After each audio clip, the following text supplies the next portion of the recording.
Bom dia, senhoras e senhores deputados. Bom dia aos familiares.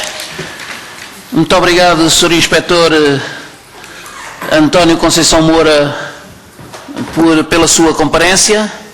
Provavelmente tem conhecimento da razão porque é que foi pedida a sua presença nesta audição, mas de qualquer maneira eu volto, enfim, depois de lhe dar as boas-vindas, eu começo por lhe pedir normas de modo a que fiquem registadas nas atas, como calcula, e a primeira peço-lhe que se identifique, se faz favor. Ora, muito bom dia, sou António Conceição Moura, sou reformado da Polícia Judiciária, aposentado, inspetor-chefe, era o meu posto. Aposentei-me em 2005. Muito obrigado. Sr. Inspetor-chefe, de qualquer maneira não quero deixar, tenho aqui um protocolo que nestas situações temos de cumprir e eu não quero deixar de ler. O inquérito tem por objeto dar continuidade à averiguação cabal das causas e circunstâncias em que no dia 4 de dezembro de 1980 ocorreu a morte do Primeiro-Ministro Francisco Sá Carneiro, do Ministro da Defesa Nacional Adelina Mar da Costa e dos seus acompanhantes, designadamente dando seguimento às recomendações emitidas pelo 8ª e 9ª Comissões Parlamentares de Inquérito. Também faz parte deste protocolo um juramento em que se pede que se faça um juramento público em que se informa que vai responder com verdade às perguntas que lhe forem dirigidas. Agradecia. Juro por minha honra responder com verdade a todas as perguntas que me forem colocadas. Também faz parte deste protocolo, não se trata, enfim, de ser específico a quem quer que seja, mas a todos os que vieram cá, de que temos a obrigação de informar que o falso depoimento implica a prática de crime punido com pena de prisão até 5 anos ou de multa até 600 dias. Sr. Inspetor-chefe, normalmente tivemos a utilizar aqui uma metodologia que é aquela que tem sido seguida, que em princípio os senhores deputados de cada grupo parlamentar farão as perguntas e entram em diálogo direto com o Sr. Inspetor. De qualquer maneira, há sempre a possibilidade, se o Sr. Inspetor assim se estiver interessado nisso, em fazer uma pequena declaração que não deverá ultrapassar no limite máximo de 10 minutos. Pretende isso ou pretende imediato entrar no diálogo com os seus deputados? Não, agradeço que me coloquem as perguntas que desejarem que eu responderei. Muito obrigado, Sr. Inspetor-chefe. Então, de acordo com a vontade do Sr. Inspetor-chefe, eu daria, trata-se de um requerimento que foi apresentado pelo Partido Social Democrata e pelo CDS-PP. Como ontem demos a prioridade ao CDS-PP, desta alternava e dava a prioridade ao Partido Social Democrata, se porventura os senhores deputados concordarem. Muito obrigado. Faz favor, o senhor deputado Pedro Duarte Ramos, parte do PSD. Muito obrigado, Sr. Presidente, senhores deputados, muito bom dia. Sr. Inspetor-chefe, pergunto desde já, agradecendo a sua presença aqui hoje, pergunto-lhe desde já que funções tinha em 1980 na Polícia Judiciária. Em 1980 era agente e estava colocado na secção de homicídios. Segunda secção de homicídios, havia 2 secções. Eu estava na segunda. Essa secção, foi essa secção que foi destacada para ir ao local? Não, foi a outra. Foi a terceira, eu estava na segunda. Estava na segunda brigada da segunda secção. Não fazia parte da equipa do Dr. Pedro Amaral? Não, nunca fiz. Nessa altura não fazia parte. O inspetor da minha secção na altura era o Dr. Dias Costa, se bem me lembro. E o Dr. Pedro Amaral, o inspetor Pedro Amaral, era inspetor da terceira secção. Portanto, tinha o cargo principal dessa... Portanto, era o chefe dessa secção. Sim, era ele responsável, tanto quanto aquilo que eu sei sobre os factos, posso adiantar. Eu estava em casa, julgo que estava de folga de piquete até, e vejo na televisão as notícias. Obviamente, como todos os portugueses ficaram abismados com aquilo que se estava a passar, recebi um telefonema depois de Polícia Judiciária, do próprio Inspetor Dias Costa, dizer que deve estar em stand-by porque poderia ser necessário. Mais tarde fui de novo contactado, dizendo que não era necessário porque estava lá muita gente. No dia seguinte soube que a brigada do senhor subinspetor na altura, Manuel de Sousa, da terceira secção, cujo inspetor era o Dr. Pedro Amaral, tinham de facto tomado conta da ocorrência. Muito bem. O Dr. Pedro Amaral já estava nessa secção há muito tempo, sabe? Devia de estar, penso eu, desde 75. Não, desculpe, 75 fui eu ingressei eu na Polícia Judiciária. Não faço ideia, mas tiveram lá outros inspectores, não sei. Se mais de um ano, certamente que estava. Ele não era estagiário? Não era estagiário? Não, vamos lá ver, o inspetor era licenciado do Ministério Público. Não é? O inspetor na altura eram todos licenciados e eram requisitados ao Ministério Público. Portanto, ele teria sido, julgo eu, delegado do Ministério Público. Muito bem. Muito obrigado. Relativamente a Camarate, qual foi a sua intervenção nesta investigação? Absolutamente nenhuma, Sr. Deputado. Nunca teve qualquer tipo de diligência, presente, nada? Não. Sobre Camarate, não tive. Sobre Camarate, sobre o acidente de Camarate, como disse, foi a secção do lado, a secção diferente, aliás, da outra secção, outra brigada que teve, e de outra secção que teve isso. Para além de conversas de amigos, não tive absolutamente mais nada. Mas mesmo a secção de homicídios teve uma intervenção muito curta? Eu julgo que sim, porque depois, entretanto, há a reestruturação da Polícia Judiciária, há a criação da CIAVAC, há depois da CIAVAC, há a Direção Central do Banditismo, e tudo isso transitou praticamente para o outro lado, ou seja, nós na Gomes Freire, casos que, de certa forma, de índole política ou cometesse, não era do nosso âmbito. Mas sabe que essa secção, a secção que se deslocou ao local, essa brigada, no dia do atentado, produziu um relatório, o Dr. Pedro Amaral produziu um relatório. Sim. Tem conhecimento disso? Sim. Recorda-se o que ouviu falar desse relatório, ou se teve acesso a esse relatório? Não, sinceramente. Não li o relatório, sinceramente não sei. Não liguei aquilo. Eu na altura não fui mais do que um mero cidadão, como qualquer outro, que ouvia as notícias na rádio, ou ouvi também alguns comentários de colegas, mas sinceramente eram coisas que... Superficiais e... Sim, muito bem. Não me diziam respeito nem ao meu trabalho sequer. Não. Muito bem. Olha, fazia parte da equipa do coordenador Dias Costa, presumo que era colega do agente Herculano Morgado. Herculano Morgado, sim. Foi seu colega? Sim. Durante o tempo. Olha, pergunto-lhe relativamente a um outro caso, uma morte num apartamento em Carnaxide, de duas pessoas, do engenheiro Moreira e da sua companheira de nome Elizabeth. O que é que se recorda relativamente a essas duas mortes? Sr. Deputado, sinceramente não me recordo praticamente nada.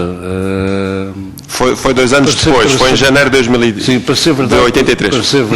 ser verdade, fiquei de facto quando recebi a notificação da minha deslocação a esta comissão. E não compreendi o porquê, porque não tinha tido absolutamente nada a ver com a investigação sobre o caso Camarate. Entretanto, um colega, fui alertado por um colega, que não seria propriamente sobre Camarate, mas sim sobre a morte do Sr. Moreira e da sua companheira. Muito sinceramente, aquilo que eu me recordo é que, de facto, a brigada era muito curta. Foi o Herculano Morgado, que era o mais antigo salvo-erro na brigada. Mas não foi por ser mais antigo, por escala teve o caso. Não me recordo sequer quem foi ao local, quem fez a inspeção ao local. Sei que era um casal, sei que aquilo foi assente na altura pela inspeção local que teria sido uma morte acidental por monóxido de carbono devido ao mau funcionamento do esquentador. Sei que a investigação rodeou-se de várias perícias, designadamente de perícias de técnicos de esquentadores. Claro, foram feitas as autópsias aos 2 corpos.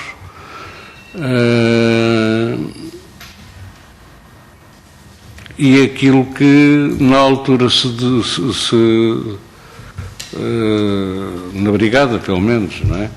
É que a conclusão a que se tinha chegado é que a morte tinha sido acidental por monóxido de carbono. Essa apreciação que faz agora, recorda-se da altura ou foi algo que teve que relembrar agora com os seus colegas depois de ter sido notificado para que está presente? Não, sinceramente, é que, Sr. Deputado, sinceramente, eu não me recordo praticamente quase nada disso. E não me recordo quase nada disso porque foi um caso na altura que não teve muito significado. Eu estive colocado quase sempre na secção de homicídios, mas para além da secção de homicídios estive também no tráfico de estupefacientes, estive também nos assaltos à mão armada e estive nos últimos tempos no crime económico. Tive casos de facto muito complicados e de certa forma que foram muito visíveis, não é? Esse caso, para além de não ser eu propriamente a investigar, mas sim o meu colega, não quer dizer que eu não tenha feito algumas diligências, certamente que fiz, porque nós trabalhávamos em grupo, mas foi um caso que, sinceramente, quer dizer, não ficou nos recônditos da minha memória. Não ficou porque, em princípio, nada havia para registar, não é? Isso eu acho estranho e explico-lhe porquê. O próprio Dr. Lourenço Martins, que foi Diretor-Geral da Polícia Judiciária, num depoimento prestado no âmbito de um inquérito à atuação da Polícia Judiciária e do Ministério Público no caso Camarate, e também neste caso em concreto de Zé Moreira, mencionou, e vou-lhe dizer, preocupado com a importância disso ter-se preocupado, de uma investigação muito cuidadosa deste caso, terá sido dado instruções nesse sentido, apontando inclusivamente a vantagem de investigações decorrerem por uma secção de homicídios, não só pela sua especialização e aperfeiçoamento técnico dos seus investigadores, como também pela garantia de distanciamento em relação a quaisquer eventuais conexões que pudesse haver com o caso Camarate. E isto porquê? Porque logo na própria noite, a comunicação social fez conexão com o caso Camarate por causa este senhor, engenheiro Moreira, ser proprietário de um avião que estava ao serviço da campanha do jornal Soares Carneiro, que não foi o avião, o Cessna que caiu, mas que estava ao serviço e que estava apreendido, e decorria uma investigação paralela por parte deste senhor, e este senhor vinha depor à Comissão de Inquérito de Camarate uns dias depois da sua morte. E, portanto, foi logo feita esta conexão e destacou, desde logo, o seu diretor, destacou dois elementos de uma brigada da DCCB para também investigarem este mesmo caso. E, portanto, estranho que o senhor inspetor-chefe tenha dito que achava que era um caso que não esperava, enfim, importância absolutamente nenhuma, quando houve todo este cuidado por parte, inclusivamente, do diretor-geral. Peço desculpa, eu não quis dizer propriamente isso. Aquilo que eu quis dizer foi que, bem, relativamente ao caso ser investigado pelos homicídios, qualquer morte sem assistência era, obviamente, investigado pela secção de homicídios. Não é? Desde que, na altura, desde que a morte não fosse assistida,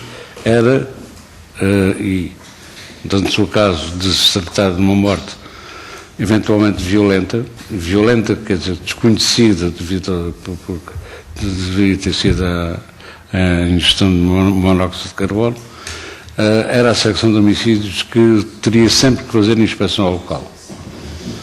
Obviamente, depois de ser chamada de ser solicitada pela PSP, neste caso. Relativamente à importância, sinceramente, foi o meu colega Morgado a quem foi distribuído o caso. A brigada, na altura, estava muito reduzida.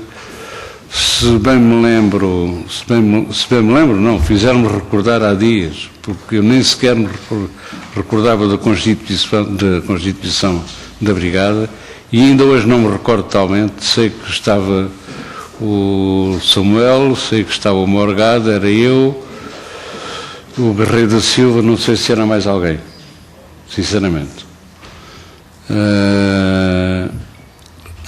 O Sr. Deputado disse aí uma coisa que eu sinceramente comecei a fazer contas de cabeça, se a DCCB já existia ou não, e se teve ou não investigação.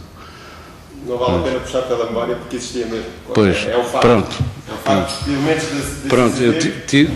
Paulo Bernardino destacou da... Certo, tinha a ideia que teria sido a CIAVAC, uma outra secção, antes da DCCB. Pronto, era uma ideia que eu tinha, sinceramente. Olha, neste caso em concreto, porque já nos disse que o que nos está a dizer hoje é essencialmente fruto de conversas que teve agora há pouco tempo com os seus colegas. Porque senão então não tinha memória. Não teve qualquer tipo de intervenção, neste caso em concreto, do engenheiro José Moreira. Eu sinceramente não tenho ideia, não tenho memória de qualquer facto. É natural que tivesse feito qualquer diligência, mas sinceramente não me recordo. Não se recorda? Mas se o Sr. Deputado, se me lembrarem, talvez me recorde. Faço outra pergunta. Investigou vários casos de falecimento, de mortes por monóxido de carbono? Sim. Sim. Eu gostava que me descrevesse como é que era a atuação da Polícia Judiciária nesses casos. Quando eram confrontados com a morte, normalmente em apartamentos ou em casas, por monóxido de carbono. Normalmente era, vamos lá ver, isto já passaram muitos anos e eu não sou propriamente nenhum perito, mas era a cor carmim do corpo. Não, repare, eu não estou a perguntar como é que era o aspecto dos corpos, estou a perguntar qual era a vossa atuação, o padrão de atuação quando eram chamados para para investigar um caso destes. A nossa atuação é aquela atuação que,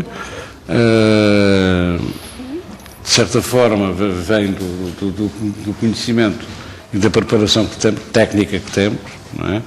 Que nos é dada. É certo que depende de situação para situação, de pessoas para pessoas, de diligentes, de agentes para agentes. Eu não recordo sinceramente se na altura, porque vamos lá ver, uma equipa era constituída, uma secção, a secção de homicídios, no caso a segunda, havia o inspetor, na altura era o Dr. Dias Costa, depois havia 3 brigadas, cada brigada tinha o seu chefe de brigada, normalmente era o subinspetor, e depois tinha um grupo de 6 agentes, onde eu me incluía. 6, mas muitas vezes estávamos desfalcados, havia 3, 4. Onde eu me incluía na altura agente. Mais tarde fui, como disse, fui o subinspetor e mais tarde inspetor-chefe. Portanto, se era eu a coordenar, não é? A deslocação ao local, a inspeção ao local do crime, se era eu, tinha determinados procedimentos, e esses procedimentos eram isolar o local, tanto quanto possível, fotografá-lo, dizer ao fotógrafo, não era eu que fotografava, éramos sempre acompanhados por um especialista de fotografia, fotografar, depois de fotografar, iríamos nós fazer a inspeção ao hábito interno. A inspeção ao hábito interno era verificar se objetos que tinham, se tinha ferimentos ou se não tinha ferimentos,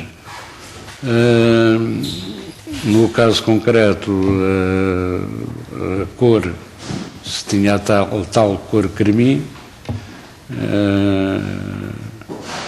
mas essencialmente era se havia indícios ou não de violência. Essencialmente era isso. E isolavam o local e preservavam o local. Isso era procedimento... Isso era óbvio. Tinha que acontecer. Diga-me o seguinte, quando normalmente se deslocavam, normalmente não, pergunto, os corpos, os cadáveres estavam sempre no local? Nem sempre. Nem sempre? Nem sempre. E porquê?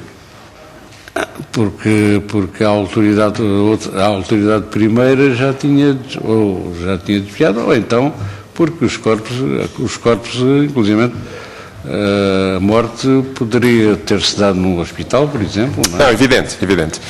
Mas se forem alertados por alguém que estão 2 corpos numa sala, num quarto, seja onde for, ainda no local, e a Polícia Judiciária é destacada para ir lá, ninguém retira os corpos? Não, em princípio não. Para fazerem a avaliação? Em princípio não. Recorda-se algum caso em que tenha lá chegado, depois de ter sido alertados que os corpos lá estavam e quando chegam já não estavam? Já não estavam. Não se recorda. Muito obrigado. Outra questão. Estando em carrego dessa investigação e quando eram destacados, recolhiam impressões digitais? Nós não.